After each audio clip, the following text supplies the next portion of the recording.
सभी प्रिय स्टूडेंटों का ज्ञानोदय एजुकेशन ग्रुप में हार्दिक अभिनंदन। विद्यार्थियों, कल मैंने एक चैप्टर की आपको वीडियो अपलोड कर दी थी, भूगोल के पहले चैप्टर की। आज अपन दूसरे चैप्टर के बारे में चर्चा करेंगे। दूसरा चैप्टर है अपना विश्व की प्रमुख जनजातियाँ। हम यहाँ पे इस अध्याय के अंतर्गत विश्व में जो जनजातियाँ हैं, महत्वपूर्ण जनजातियाँ, उनके बारे में चर्चा करने वाले हैं और उन जनजातियों के रहन सहन, तौर तरीके, बसावटी समूह, किस प्रकार का रिवाज है, उनके बारे में अपन इस अध्याय के अंतर्गत चर्चा करने वाले हैं। माध्यमिक शिक्षा बोर्ड के विद्यार्थियों के लिए ये महत्वपूर्ण चैप्टर है। यहाँ से एक क्वेश्चन आपको 2 अंक का जरूर प्राप्त होगा। तो चलो दोस्तों, पाठ को स्टार्ट करते हैं अपन। सबसे पहले तो अपन चर्चा कर लेते हैं कि जनजाति होती क्या है, किससे कहते हैं जनजाति। तो जनजाति लोगों का वह समूह है जो सामाजिक रीति रिवाजों व सांस्कृतिक परंपराओं द्वारा एक दूसरे से घनिष्ठ रूप से संबंधित हो।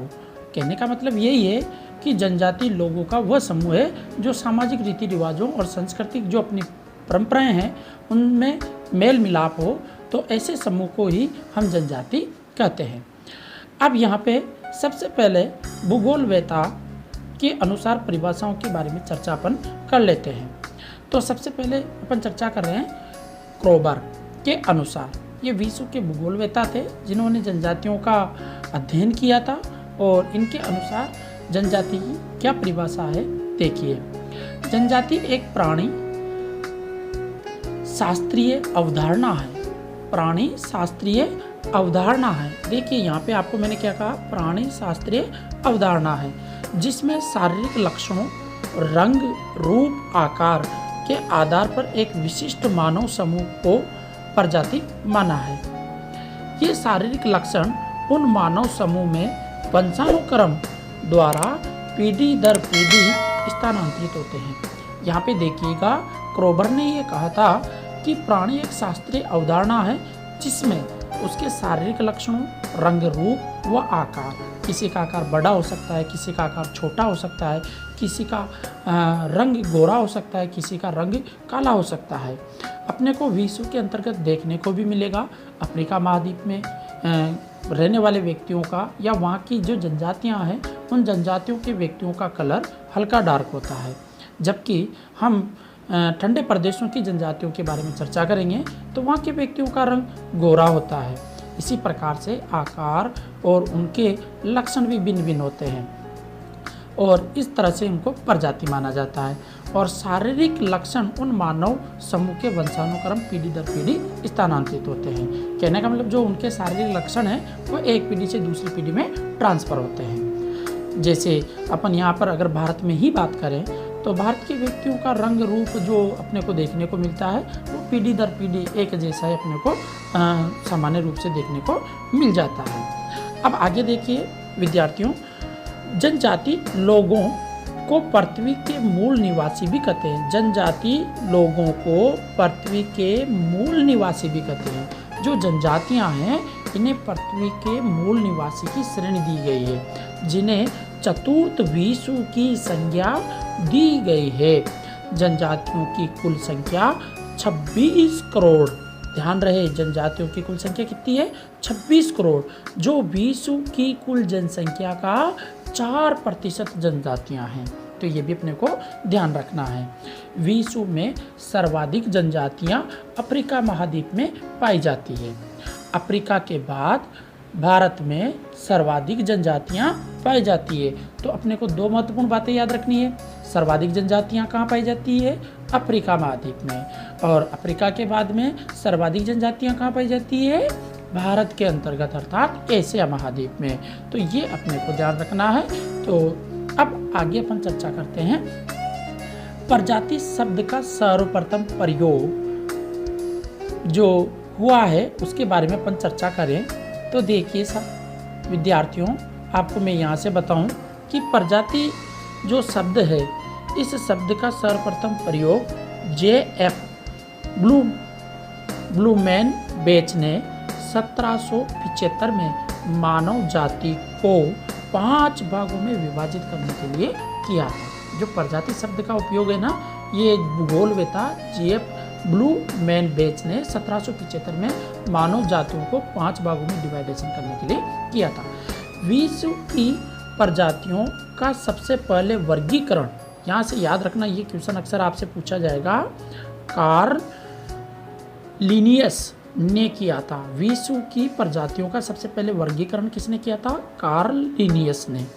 भारत की जनजातियों के वर्गीकरण का सर्वप्रथम प्रयास एच रिसेल ने किया था। ध्यान रखना, महत्वपूर्ण क्वेश्चन पूछा जाता है ये, क्या भारत में जनजातियों का वर्गीकरण सर्वप्रथम किसने प्रयास किया था? तो एच रिसेल ने सर्वप्रथम वर्गीकरण करने का प्रयास किया था। जबकि विश्व में सबसे पहले जनजातियों का वर्गीकरण किसने किया था? कार्ल लिनियस ने। तो ये ध्यान रखना, प्रजातियों की उत्पत्ति व विकास से संबंधित सर्वमान्य सिद्धांत का नाम याद रखना, एग्जाम में पूछा भी गया था ये, जॉन एंड स्टार्क थ्योरी, प्रवास कटिबंध सिद्धांत का क्या नाम है? प्रवास कटिबंध सिद्धांत 1919 में ग्रिप्त टेलर द्वारा प्रस्तुत किया गया था। ध्यान रखना, किसके द्वारा प्रस्तुत किया गया था? ग्रिप्त टेलर के द्वारा ये प्रस्तुत किया गया था। तो ये आपको महत्वपूर्ण बातें ध्यान रखनी है, ठीक है। अब आगे अपन चर्चा करते हैं। टेलर ने विश्व की जनजातियों को मुख्य रूप से 7 समूह में विभाजित किया। टेलर के अनुसार मध्य एशिया व भूमध्य सागरीय क्षेत्र में ही सबसे पहले प्रजातियों का उद्गम हुआ। देखो कहाँ पे सबसे पहले प्रजातियों का उद्गम बताया?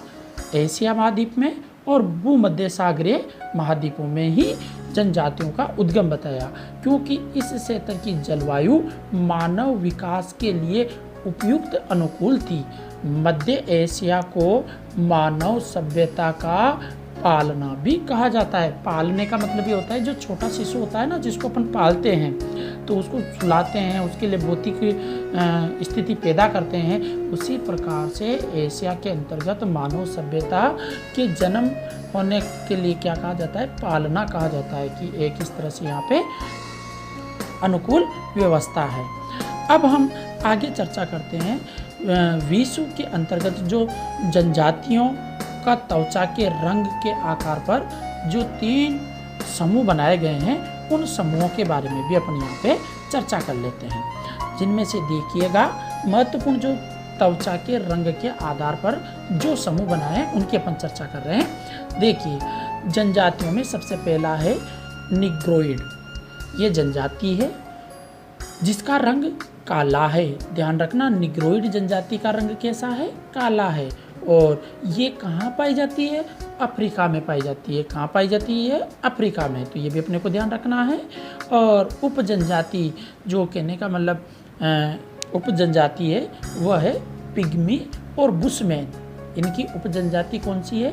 पिग्मी और बुशमैन। ध्यान रखना, अफ्रीका महाद्वीप में पाई जाती है पिग्मी और बुशमैन, है ना, ठीक है। दूसरी है जनजाति, वह है काकेसाइड, और इनका जो रंग है वह श्वेत है। और ये कहाँ पाई जाती है? ठंडे प्रदेशों में, यूरोप में पाई जाएगी, यूरोप में, ठीक है ना। और इनकी जो उप जनजाति है वह है नॉर्डिक अल्पाइन। कौन सी जनजाति है? नॉर्डिक अल्पाइन, ठीक है दोस्तों। मंगोलिया। और ये तीसरी जो जनजाति है, जो डिवाइडेशन के रूप में बताई, उनमें इनका रंग है हल्का पीला। कहने का मतलब अपने कह सकते हैं पीले रंग के, जिनकी त्वचा न तो गोरी न काली, ठीक है। और ये कहाँ पाई जाती है? Eurasia, Canada. यूरेशिया का मतलब है कुछ भाग यूरोप का है, कुछ भाग एशिया महाद्वीप का है। और कनाडा वाला जो उत्तरी अमेरिका महाद्वीप के अंतर्गत भाग जो देश है, उसमें भी इस तरह की जनजाति पाई जाती है। साथ ही इन जनजातियों की उप जनजातियाँ हैं एस्किमो और मंगोलियम। ये भी महत्वपूर्ण इनकी उप जनजाति है, ठीक है। अब हम आगे देखते हैं, तो यहाँ से अपने को देखने को मिलेगा कि विश्व की जो प्रमुख जनजातियाँ हैं, वह कैसे रहती है, कहाँ रहती है और किस प्रकार से निवास करती है, और उनका स्थान कहाँ क्या है, उनके बारे में अपन चर्चा करते हैं। तो देखिए, विश्व की प्रमुख जनजातियाँ, पहला बिंदु है अपना यहाँ पे ध्रुवीय, ठंडे प्रदेशों में निवास करने वाली जातियाँ एस्किमो, अलास्का, उत्तरी कनाडा तथा ग्रीनलैंड व सेमाइडस यूरोप और टुंड्रा प्रदेश में पाई जाती है। ये तो ध्रुवीय जनजातियां हैं। जो कहने का मतलब ठंडे प्रदेशों में पाई जाने वाली जनजातियां कौन कौन सी है? एस्किमो है जो अलास्का के आसपास पाई जाती है, उत्तरी अमेरिका महाद्वीप में अलास्का के आसपास, ठीक है। और उत्तरी कनाडा, ये भी उत्तरी अमेरिका महाद्वीप में ही है कनाडा। और ग्रीनलैंड, ये कहने का मतलब आप मानचित्र देखोगे तो मानचित्र में अमेरिका जो महाद्वीप है उसके पास में एक त्रिभुजाकार जो बना हुआ है अटलांटिक महासागर में, उसे ग्रीनलैंड कहते हैं। ऊपर सबसे बड़ा द्वीप है ये, ध्यान रहे। एक सेमाइड्स और यूरोप का टुंड्रा प्रदेश, इनमें ध्रुवीय जनजातियां रहती है। अब दूसरे बिंदु की बात करते हैं, विषुवतरेखीय सघन वनों में निवास करने वाली जनजातियां। अब देखिए साथियों, ये विषुवत रेखा जो विषुवत रेखा है, जिसको भूमध्य रेखा कहते हैं अपन, उस सघन वनों में निवास करने वाली जो जनजातियां हैं वह कौन कौन सी है? पिग्मी, कांगो बेसिन, सेमांग व सकाई, जो मलेशिया के आसपास रहती है। ये आपको ध्यान रखना है। तीसरी है जो कालाहारी मरुस्थल में निवास करने वाली जनजाति। ये कालाहारी मरुस्थल अफ्रीका महाद्वीप में है और इसमें जो निवास करती है जनजाति वह है बुशमैन। अगर जो रीट वाले विद्यार्थी अगर देख रहे हैं तो दोस्तों आपके लिए महत्वपूर्ण क्वेश्चंस हैं एसएस के, तो वो भी आप ध्यान रहे। उष्ण कटिबंधीय घास स्थल मैदानों में, जो घास स्थल मैदान है उनमें रहने वाली जो जनजातियां हैं वह है निवास करने वाली जनजातियां महत्वपूर्ण है। मसाई है एक तो, जो पूरी अफ्रीका में रहती है, और बंटू अरब मरुस्थल में रहती है। इसके बाद में समशीतोष्ण कटिबंध घास के मैदान में निवास करने वाली जनजातियों जिनमें है किरंगाज, जो मध्य एशिया के अंतर्गत रहती है। ठीक है साथियों, आपको ये चीज़ समझ में आ रही होगी और मैं धीरे से इसको आपको पढ़ाने का प्रयास कर रहा हूँ। अब नेक्स्ट देखिएगा आप, हम यहाँ पर एक एक जनजाति के बारे में विचार विमर्श करेंगे। सबसे पहले हम एस्किमो जनजाति के बारे में चर्चा करते हैं। देखो, एस्किमो शब्द का जो अर्थ है वह है कच्चा मांस खाने वाले। कहने का मतलब वो व्यक्ति जो कच्चा मांस खाते हैं उनको एस्किमो कहा जाता है। एस्किमो जनजाति मंगोल प्रजाति से संबंधित है। किससे संबंधित है? मंगोल प्रजाति से संबंधित है। उसका शरीर हष्टपुष्ट, त्वचा का रंग पीला, कद मझला, नाक चपटी। ये अपने लिए इन्यूट शब्द का प्रयोग करते हैं। इन्यूट शब्द का क्या करते हैं? प्रयोग करते हैं, जिसका अर्थ है सच्चे लोग। कहने का मतलब एस्किमो जनजाति अपने लिए शब्द का प्रयोग करते हैं इन्यूट, और इस इन्यूट शब्द का अर्थ होता है कि सच्चे व्यक्ति। ये विश्व में अपने आप को एक सच्चे व्यक्तियों की श्रेणी में मानते हैं। एल्यूट एस्किमो की प्रमुख भाषा है। एल्यूट क्या है? एस्किमो की प्रमुख भाषा है। एस्किमो अपनी प्रसन्न मुद्रा के लिए विश्व में विख्यात है। ये भी आपको ध्यान रखना है प्रिय विद्यार्थियों। अगर वीडियो आपको समझ में आ रही है लाइक कर दीजिए और अपने दोस्तों तक भी इसको शेयर कर दीजिए। निवास क्षेत्र, देखो एस्किमो जनजाति के निवास क्षेत्र क्या क्या है उनके बारे में चर्चा करते हैं।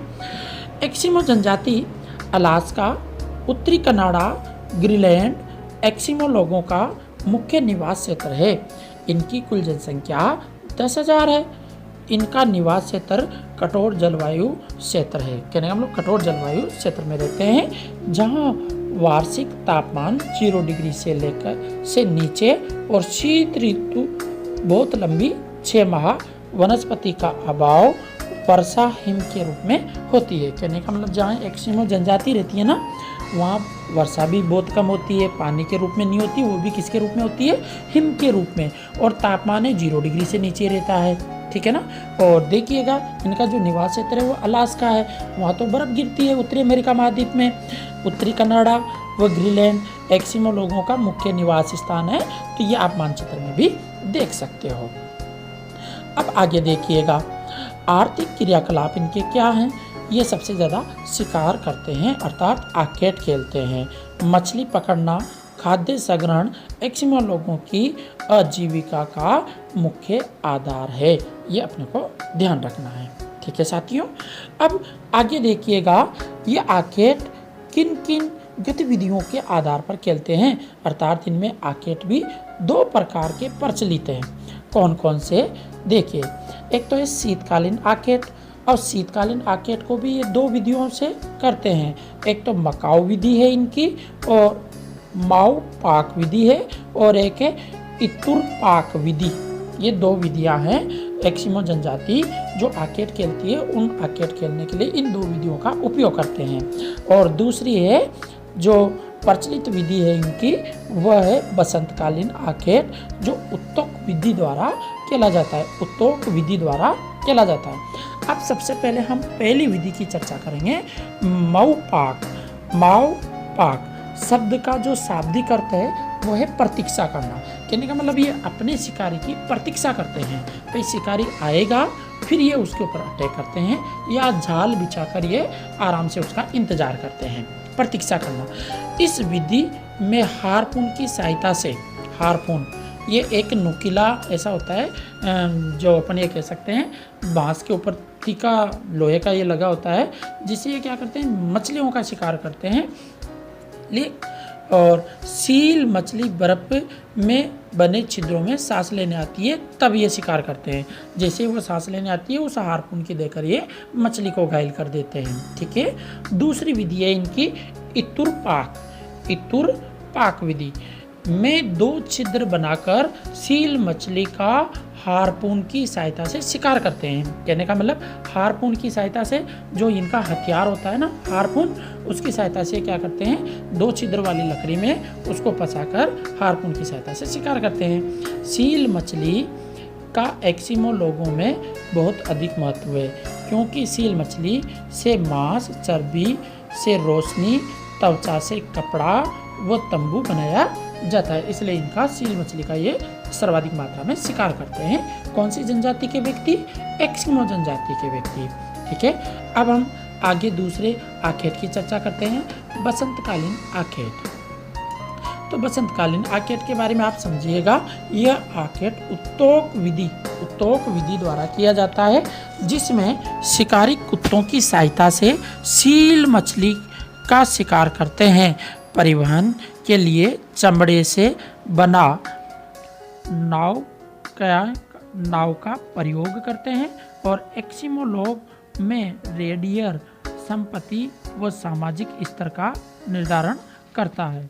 रेंडियर संपत्ति कहने का मतलब एस्किमो लोग है वो रेंडियर संपत्ति व सामाजिक स्तर का भी निर्धारण करते हैं। अब इनके भोजन की चर्चा करते हैं अपन। एस्किमो लोग भोजन किस तरह का? एस्किमो लोग सील मछली व स्थलीय जीव जंतुओं का भोजन करते हैं। ठीक है। वस्त्र इनके कैसे होते हैं, इनके बारे में भी देख लेते हैं। एस्किमो के वस्त्र कैरिबो व ध्रुवीय बालों की खाल के बने होते हैं। वस्त्र बनाने का कार्य स्त्रियां करती है। बाजूदार जर्सी को तीमियाक कहते हैं। बाजूदार जो इनकी जर्सी होती है उनको क्या कहते हैं? तीमियाक। ठीक है ना। इसके ऊपर पहने जाने वाले वस्त्र को अनोहाक कहते हैं। अनोहाक कहते हैं सील मछली की खाल से बने जूतों को कार्मिक या मुकुलुक्स कहते हैं। क्या कहते हैं? ध्यान रखना, सील मछली की खाल से जो जूते बनाते हैं ये, उनको कार्मिक या मुकुलुक्स कहते हैं। तो ये भी अच्छा क्वेश्चन यहाँ से बन जाता है। अब हम इनके निवास स्थान के बारे में देखते हैं। तो देखिए विद्यार्थियों, निवास गृह इनके किस तरह के होते हैं उनके बारे में अपन समझते हैं। एस्किमो जनजाति के घर मुख्य रूप से 3 प्रकार के होते हैं। पहला है इग्लू। ठीक है। अब इग्लू जो होता है ये शीतकालीन निवास गृह होता है, बर्फ़ का बना होता है। ये शीतकाल में जो बर्फ़ के घर होते हैं उनको इग्लू कहते हैं। और दूसरा इनका निवास स्थल है करमक।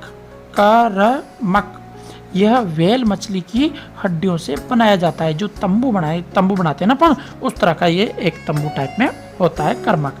और तंबू का भी उपयोग करते हैं। तंबू ये ग्रीष्मकालीन अस्थायी आवास है जो सील मछली की खाल से बनाते हैं। जो कहने का मतलब सील मछलियाँ होती है, उनका जो चमड़ा होता है उस चमड़े से तंबू डालकर ये उनमें रहते हैं।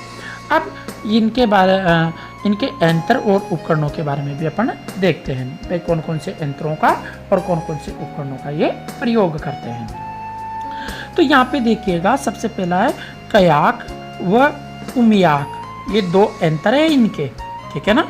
ये नाव है, एंतर का मतलब नाव। कयाक व उमियाक ये नाव है, नाव के नाम है ये, ठीक है ना, एस्किमो जनजाति के। उमिया बड़ी नाव को कहते हैं जो व्हेल मछली के शिकार के लिए काम में ली जाती है। और हार्पून देखिए, ये बालेनुमा हथियार है जिसका प्रयोग मछलियों का शिकार करने में किया जाता है, ठीक है। अब इनके देखो तीसरा जो महत्वपूर्ण बिंदु है वह है सलेज। सलेज, आप इस सलेज